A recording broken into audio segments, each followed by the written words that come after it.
दोस्तों, इस समय भारत के मित्र इजराइल और हमास के आतंकवादियों के बीच में भयंकर लड़ाई छिड़ी हुई है और इजराइल की वायुसेना और इजराइल की स्पेशल फोर्सेस हमास के आतंकवादियों को चुन चुनकर ठिकाने लगा रही है। और इसी बीच यह खबर आती है कि लेबनान से भी हिजबुल्लाह के आतंकवादियों ने इजराइल की सेना के ऊपर धावा बोल दिया है, जिसके बाद हमास के आतंकवादी और हिजबुल्लाह के आतंकवादियों के खिलाफ इजराइल की एयरफोर्स और इजराइल की सेनाएं लगातार जवाबी कार्रवाई कर रही हैं। और इसी बीच एक ऐसी खबर निकल के सामने आई है जिसने सभी को हैरान कर दिया है। दरअसल हमास के आतंकवादियों के बाद जो हिजबुल्लाह के आतंकवादियों ने इजराइल पर हमला किया है, तो उसके बाद खबर आई है कि इजराइल के बॉर्डर के पास इंडियन आर्मी एक्टिव हो चुकी है। जी हां, आप सभी ने सही सुना, इंडियन आर्मी। दरअसल स्क्रीन के ऊपर आप सभी देख सकते हो, यह है हमारा प्यारा भारत और यहाँ पर हम यदि जूम करते हैं तो यह है हमारा दोस्त इजराइल। और इजराइल के उत्तर में पड़ता है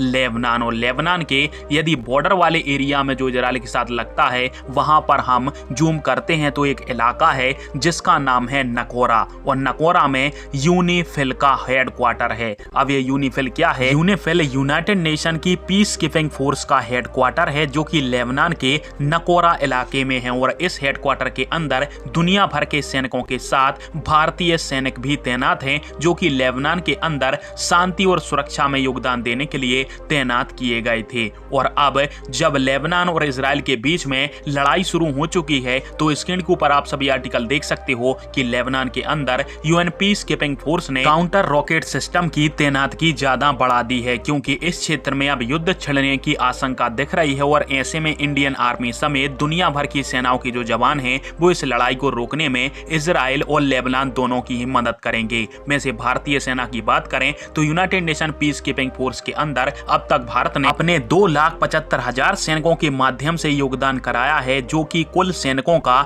9% बैठता है। नमस्कार, धन्यवाद, जय हिंद, वंदे मातरम।